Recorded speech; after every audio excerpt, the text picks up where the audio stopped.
Hi guys, and welcome back to Jurassic Collectibles. Now I'm really excited today because I've got another Papo piece to show you, and it's this one here. It's the Styracosaurus. Now if you're not aware of who Papo are, they're a French manufacturer of natural history toys and figurines, and their dinosaur line is absolutely staggering in terms of its detail. And also a lot of them resemble the dinosaurs we see in Jurassic Park, so we love reviewing them on this channel. So if you enjoy this video, make sure you check out the other Papo dinosaurs that we've already reviewed. So let's give this guy a little turn around so you can have a look at him from all angles. And I must say the posing is really dramatic, a really fantastic sort of dynamic pose with the Styracosaurus having a good old scream or roar. It just looks really dynamic, and I love the way the legs are posed as well, the way it's supporting its weight. Beautiful. Now I have to say, when I saw a lot of the images of this one online, it looked a lot more matte, and the coloration looked different to how it does in reality.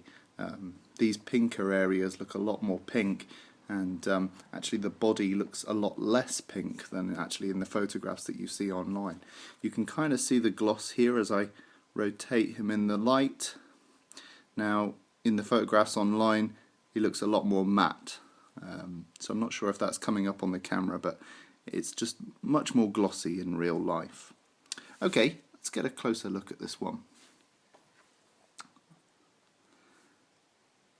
So we always like to start off with the head on this channel, and it's because usually it's the part that fascinates the viewer the most, and I have to say with this one it's no exception. I mean, look at that. Look at that wide eye, full of terror. It looks like a predator has just approached the herd, and it's giving out a warning call to all its other members of the herd to let it know that they're in danger. And I think that's absolutely fantastic. I particularly like the weathering they've done on the horns and the beak. It really does look like natural bone protruding from its skull. It's quite interesting that some paleontologists actually originally thought that these spikes around the frill were actually muscle attachment points for the jaw. So actually this part of the jaw, there might have been musculature going from here all the way to these guys. And it was actually postulated in the sort of mid-90s. So it's quite an interesting concept.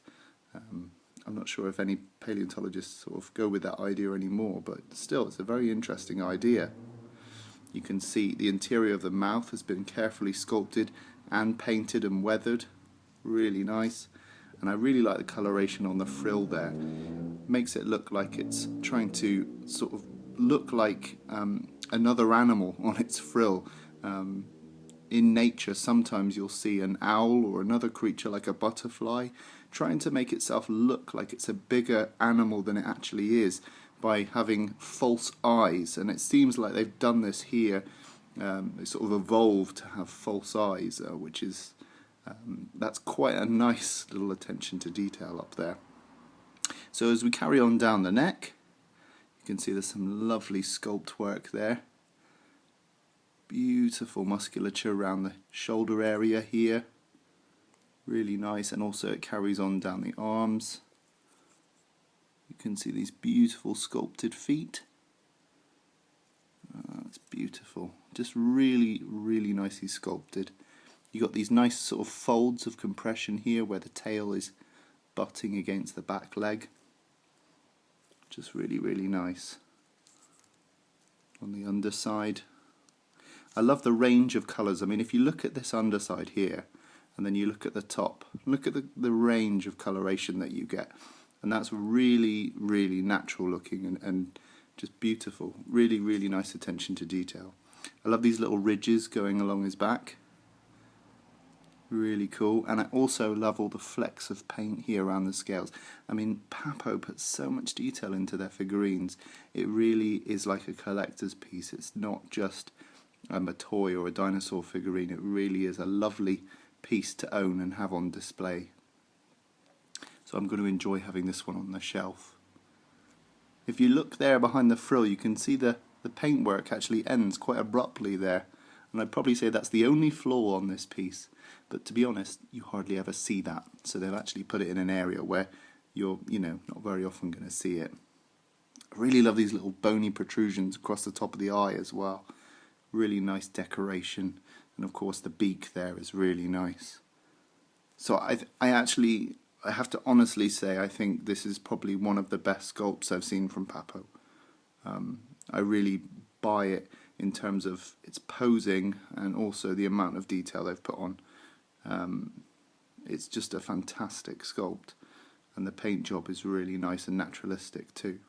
And down on the foot there you can just see the Papo logo, which is present on all of the dinosaurs when you buy them brand new.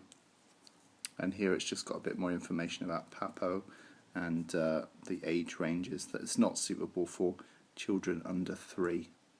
Going back to what I was saying about the gloss finish, you can see it more clearly here on the frill. As I turn the frill in the light, you can see all the little specular highlights picked up on all of the scales. So that just shows you how glossy this frill actually is. And also on the horns that are coming out the back of the frill, you can see how glossy they are.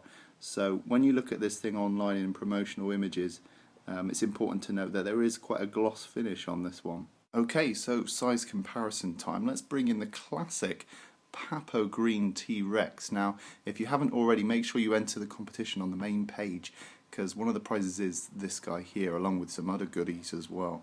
So make sure you check that out. But here's the Styracosaurus for size comparison. So the Styracosaurus, the top of his horn comes up to just about the T-Rex's shoulder.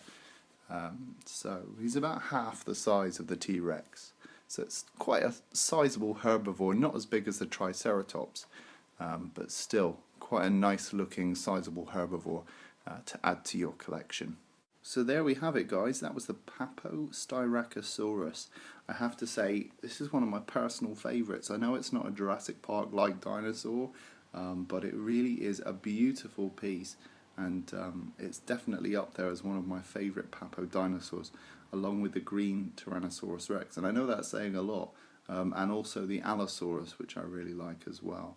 I just think it's a beautiful sculpt, and actually I think over the Triceratops, I think I prefer this Ceratopsian because it just looks so cool. I just think it looks amazing, and yeah, the paint job and the sculpt, it's an all-rounder, so definitely worth picking this one up.